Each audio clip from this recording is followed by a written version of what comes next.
when I was still in graduate school at the University of Pennsylvania. I should tell you that I grew up in Texas and went as an undergraduate to the University of Texas. And I wound up coming to the University of Pennsylvania to study with a specific composer who was there that I wanted to work with, George Rothberg. And I had no idea I was getting an Ivy League education. I just went there because I wanted to study with that man. And at that time, in the early 1960s, electronic music was beginning to be made in the various radio stations mainly in Germany and in Italy. And RCA Victor had, I don't know what they were really trying to do, but they invented something that they gave the name synthesizer. It was a huge thing about the size of this wall and about as tall as that frame there. And it was full of vacuum tubes and oscillators and filters and all sorts of...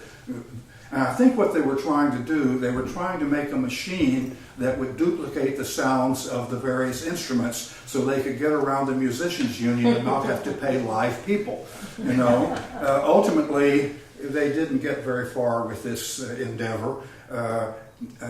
To work this machine, you had to punch a piece of paper, sort of like, almost like a player piano, and then you would feed it through and it would set off all these various gadgets which would then make the boops and bleeps that were the sounds. It might take you 2 or 3 hours to get a few seconds worth of music this way. It's not very user-friendly, and along the way, all the vacuum tubes would, of course, keep blowing out, and you'd have to go and try to find out why this wasn't working and what have you.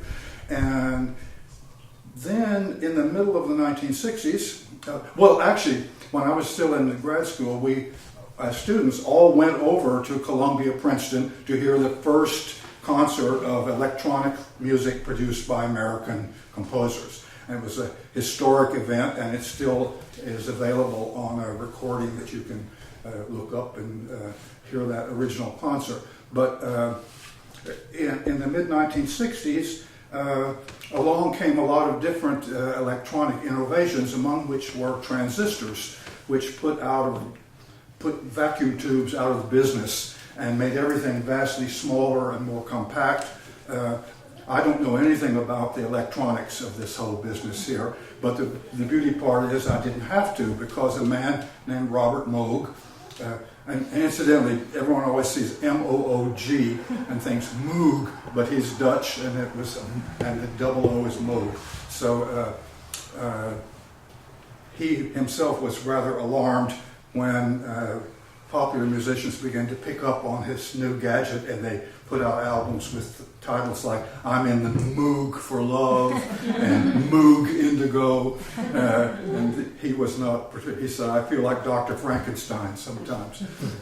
At any rate, through an extraordinary set of coincidences, I came to know Robert Moog right at the beginning of his invention.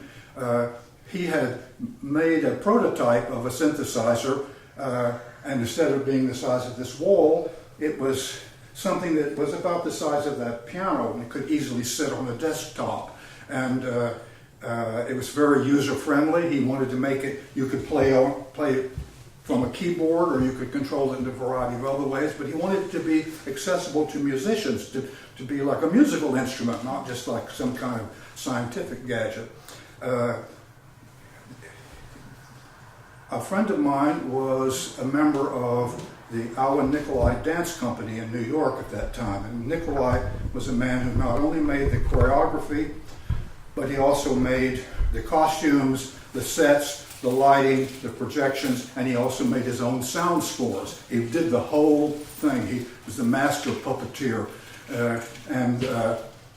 His sound technician saw this Moog synthesizer at an electronics show in New York, came back and said, "Nick, you should have this." And so he bought the prototype. And because I was hanging around there when they did the shows every year, he said, "Are you going to be at the matinee tomorrow? Come backstage, I want to show you something." So he showed me the Moog synthesizer that he had bought. They didn't even know to call it this. He called it the Moogaphone, which that did not please Moog either. But so then I went back to Penn, where I was still trying to finish up my graduate studies, and I told them about what I had seen because they were setting up their electronic studio. And so they had him come down, and they commissioned from him one of his first large-scale installations. I don't know if any of you have ever come across an album called Switched On Bach by then Walter Carlos, now Wendy Carlos. But Switched On Bach was made around the same time that I'm talking about this. And anyway, Moog came and installed this big installation at our school, and I had some input into how it was set up and what kind of things should be included. And he used to come and service it and bring us new gadgets. And so I was asked to be at on a concert of a group called the Philadelphia Composers Forum, and I boldly said, "Oh well, we're going to be getting this electronic studio. I'll have an electronic piece." You know, when you're 26 years old, you think you can do anything.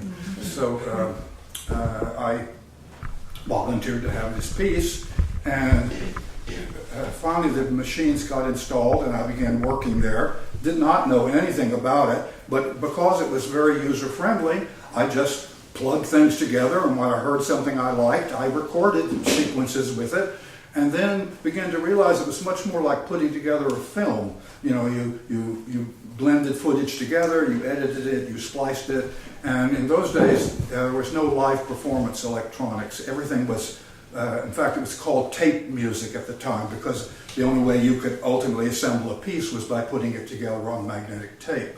So I made this piece that was going to be on this concert.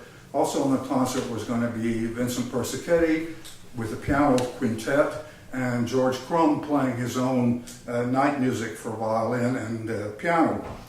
And I thought, what, they're going to come and listen to my piece? It's going to be a tape playing and an empty stage with nobody there? I thought that can't, I couldn't see that, you know. I couldn't see asking people to sit and look at an empty place and listen to a tape play. So I decided that it needed to have a film accompaniment, needed to have something visual to go along with it. But I wanted to make sure that people understood it was a piece of music accompanied by a film, not a film accompanied by music. And so how to, well, you'll be the judge if I succeeded in doing that. But so at any rate, this piece, as it turns out, marked the beginning of the end of my student days and the beginning of my professional career. As a result of this piece, I was invited to be a U.S. representative in a Biennale in Paris, and from the beginning of this piece, None Such Records then commissioned a full LP from me to make an original work for them, and then I began to work with many dance companies and a lot of people who were very intrigued in this new medium. So anyway, that's the piece you will see here. This is from 1966. I don't recognize the person any longer who made this, so I'm viewing it almost as a stranger as much as you. So we can now play the piece.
ancient history.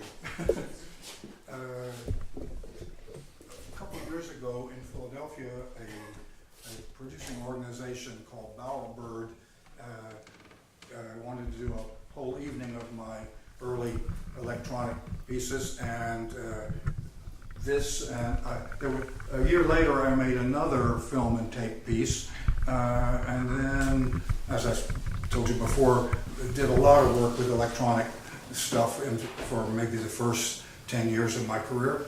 And so when I came to do this evening of my work in Philadelphia, most of the audience wasn't born yet when I made these pieces, which was kind of interesting to me.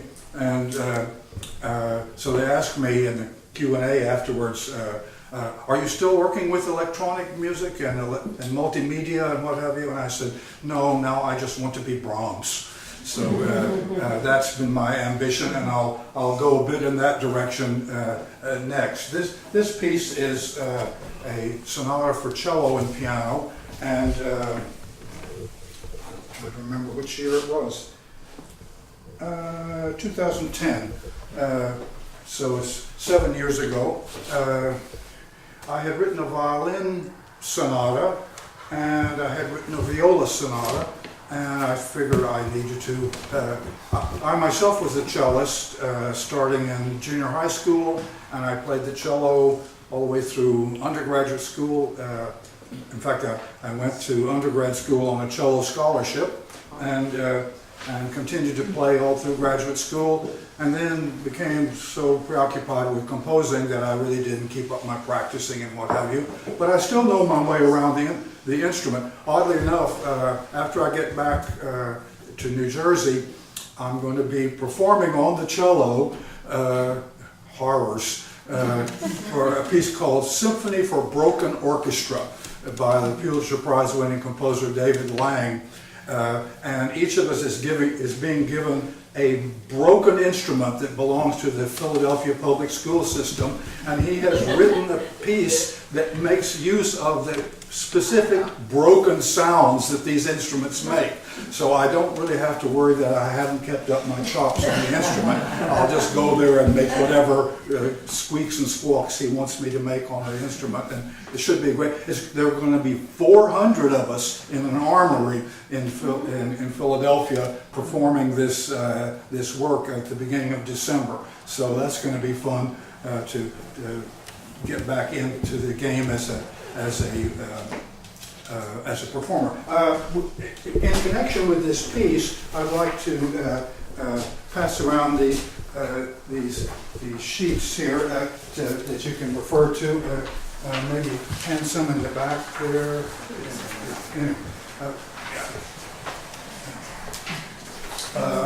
This will give you an idea of what you're going to. I thought it would be more interesting also to see a live performance of the piece than just hear it as a recording. The performance that you'll see here is by Sam McGill, who is a cellist with the Metropolitan Opera Orchestra, and Beth Levin, who is a very celebrated pianist who studied with Rudolf Serkin and was at Marlborough Music many times. And they gave the premiere of this piece at Lincoln Center and have played it a number of other places. When I decided to write this sonata, my goal was, well, I have a lot of admiration for Debussy's cello sonata.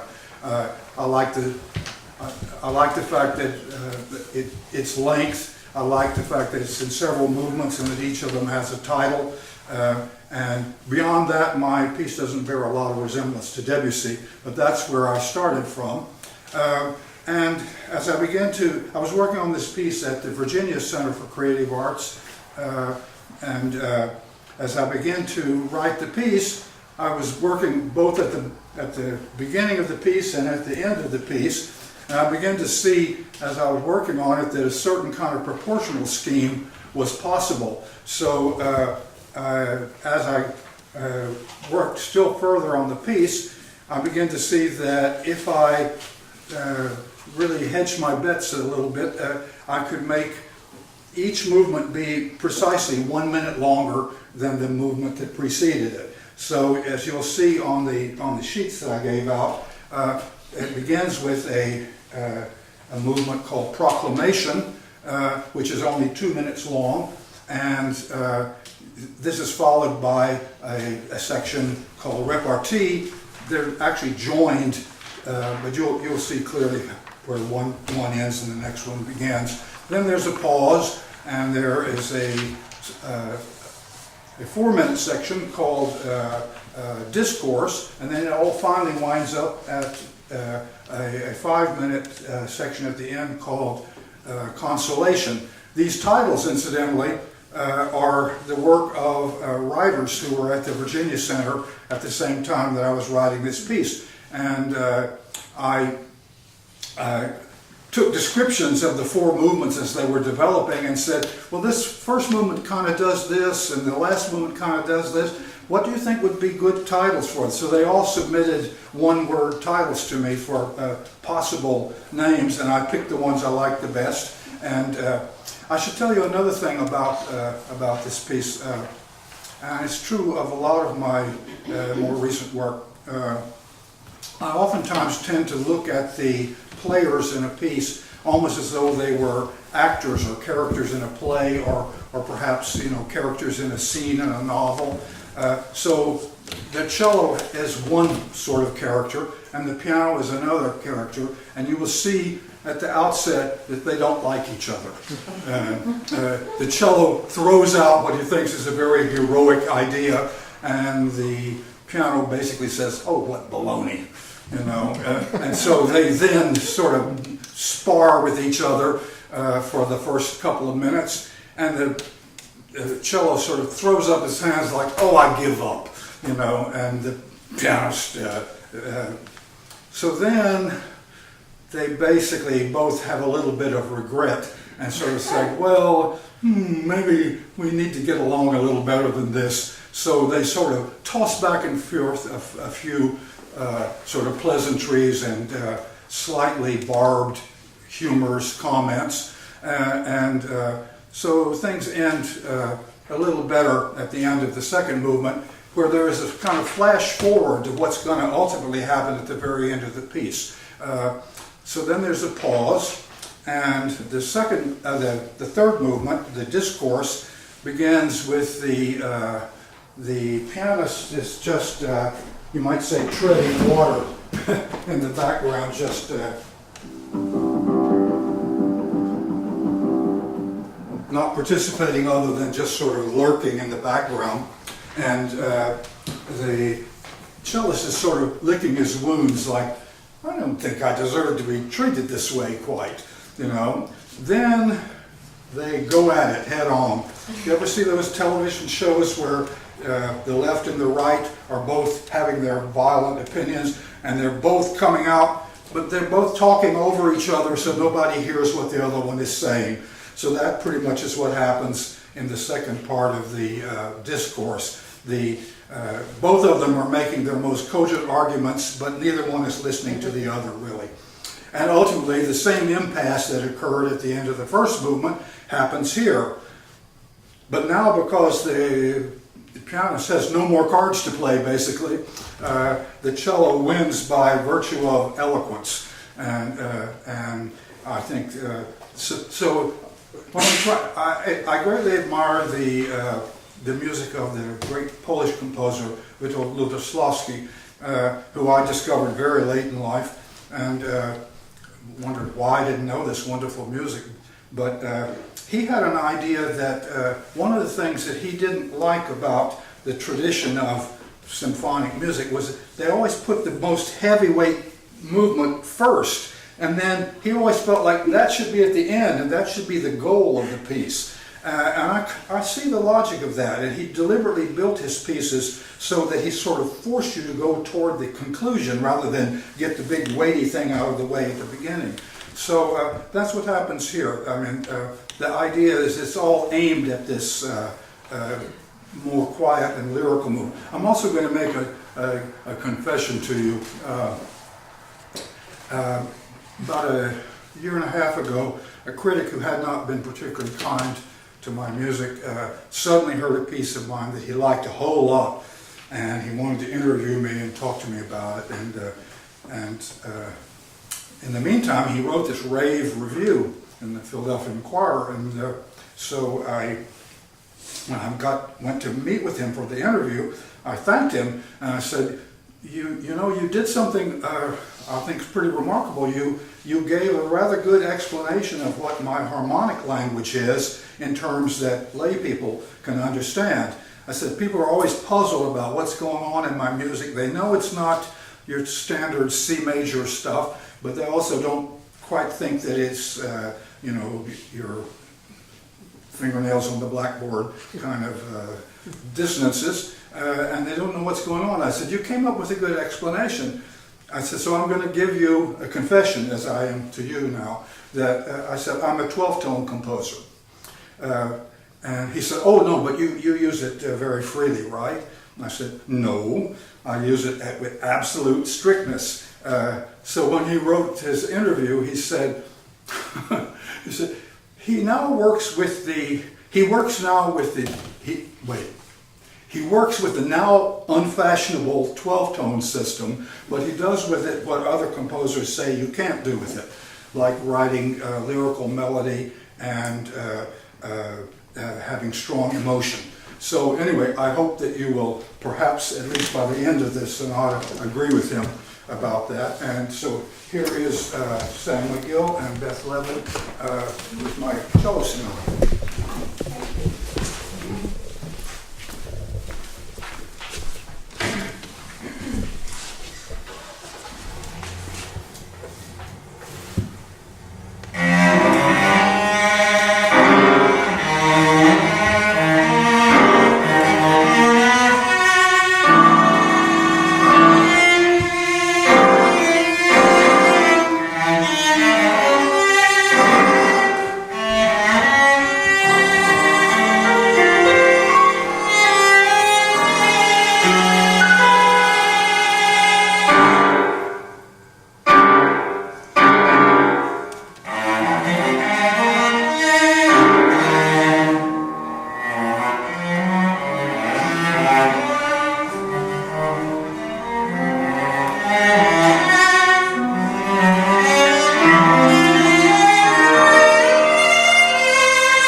I'm happy to take any questions. I hope I could answer anything you might like to know. I have a question. How did you make that film in the first piece? by very primitive means. It was done by multiple exposures in the camera. Each time you saw a different colored shape. Well, like in one place there's a whole lot of little vertical lines of different colors. Each one of those was a different exposure in the camera. And then I would wind it back and make another exposure with a different. And what I did, I made a contraption that looked kind of like well, it would look to you sort of like an aquarium. It had frosted glass in the front. It had light bulbs inside, and I would mask off everything I didn't want to see. And I had this black velour paper, and I would cut a circle out, or I would just cut a strip in the middle, and then I would move the camera to make the give the illusion that the lines were moving. So I had to remember where everything was, and then I had to remember where in the camera those things were when I went then and photographed the dancer and said, okay, and he didn't know what was going to be on the film, but I just told him, you know, over here there are lines and they're moving back and forth, so I want you to do something that relates to them. And then as always happens with film, a lot of it was done in putting together the raw footage and then seeing how. But of course, always in the back of my mind also was the fact that I knew what sound was going to go in certain places. So I was thinking, what kind of image can I put there that would relate to what's happening with the sound? So it was all edited in the camera. It was very funny because I was at the McDowell Colony a couple of years ago, and I showed some still photographs taken out of this film, and a young woman there said, "Oh, these are beautiful. What program did you use?" And I said, "Program? We didn't have computers. Are you kidding me?" But it's amazing what. Well, and then because I was so intrigued, I'm very happy that it's now been put together on a video disc. But originally, because I wanted the fidelity of the sound was very important to me. So originally, we played the tape and we ran a 16mm projector, which we just started at a certain point, and I had edited the film so that it would exactly correspond to that particular projector, because they're not terribly reliable that way. So it was. I didn't have the money to have the soundtrack and the film put together as one kind of thing. So to my great horror, when this went to Paris to be in the Biennale, I went to the first performance and they played the tape at the wrong speed. So of course the film and the tape and it sounded like Alvin and the Chipmunks, you know, and I just pretended that I didn't know who wrote this, you know. Anyway, so now it's finally all put together, but as you probably might have noticed, the poor old film is much the worse to wear for all these years that have gone by, and I didn't have the money to clean up all the dirty places on the film and what have you. But I'm glad to have it as an ancient artifact. It's up on YouTube now. Yes. You realize with all the advance in video, I mean, this thing, it could have been produced in a couple of days, what you did, and now you've got the effects in the programs to make it look like old film with the dirt. Oh, I know. And, I mean, yeah. So now I can claim I meant that. Yeah, and you know, it was.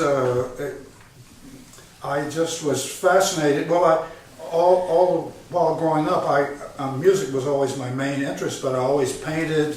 I always liked to work in the theater. I found out I had no gift for acting. It was very disappointing because I always wanted to be in the show, you know. But then I got involved in working with lighting, and I would help with painting the sets and stuff. And my parents were, especially my mother, was very worried. Oh, honey, you're spreading yourself so thin, you know. She thought I shouldn't be doing all these other things, but ultimately, you know, it's all come in it all had a purpose. I mean, I didn't know that I was going toward this particular goal, but it made me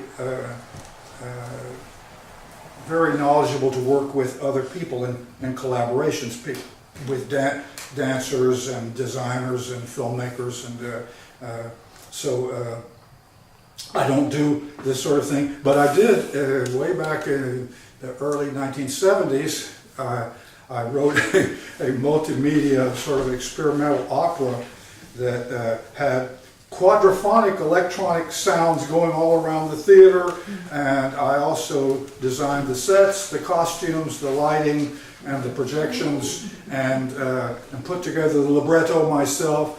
I thought I was Wagner, you know. So I basically did all that because I didn't have anybody to collaborate with. I did it out of necessity. Then little did I know that I also wound up actually, I wonder if Verdi ever had to do this. I actually wound up sewing some of the costumes. And I actually wound up hammering the nails into the building of some of the sets. And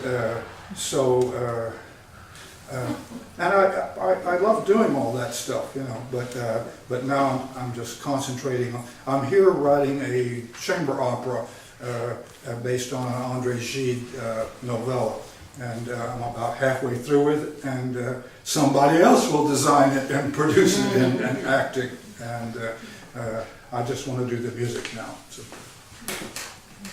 I thank you all so much for coming. Is that enough?